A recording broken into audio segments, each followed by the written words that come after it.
दुनिया भर में मैन्युफैक्चरिंग हब माने जाने वाले चीन में कोरोना वायरस के मामले लगातार बढ़ते जा रहे हैं, जिस वजह से चीन में आर्थिक संकट गहराने की आशंका बढ़ गई है। चीन की राजधानी बीजिंग में कोरोना के नए मामले रिकॉर्ड स्तर पर पहुंच गए हैं।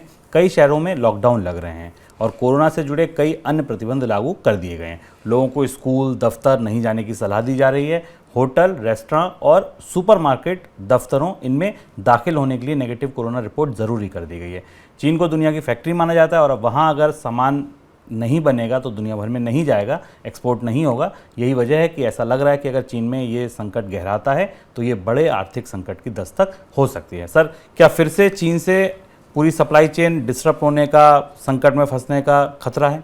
चीन को लेकर बड़ी दुविधा है पूरी दुनिया में, और चीन के भीतर भी इस बात को लेकर काफ़ी दुविधा है। एक दिन हमारे पास एक खबर आती है कि बाजार में कि चीन अपनी जीरो कोविड पॉलिसी को थोड़ा ढीला करेगा, कंपनियों में वर्कर आना शुरू होंगे। इस तरह की भी चर्चा हुई कि चीन ने जो विदेश से आने वाले लोगों के लिए कारोबारियों के लिए जो शर्तें लगा रखी थी, उन शर्तों को भी अब ढीला किया जाएगा कोविड के कारण, क्योंकि चीन में ट्रैफिक बढ़ सके और लोग आ सकें।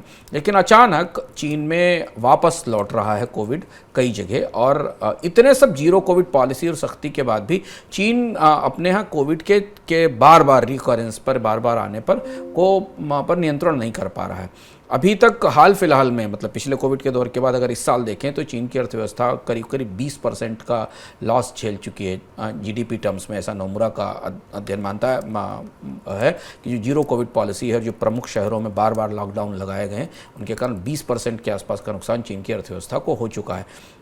करीब 412 मिलियन लोग चीन के अभी तक इस जीरो कोविड पॉलिसी और बार बार आने वाले लॉकडाउन से प्रभावित हो चले हैं। अब चुनौती यहाँ पर यह है कि ये एक किस्म की अनिश्चितता है।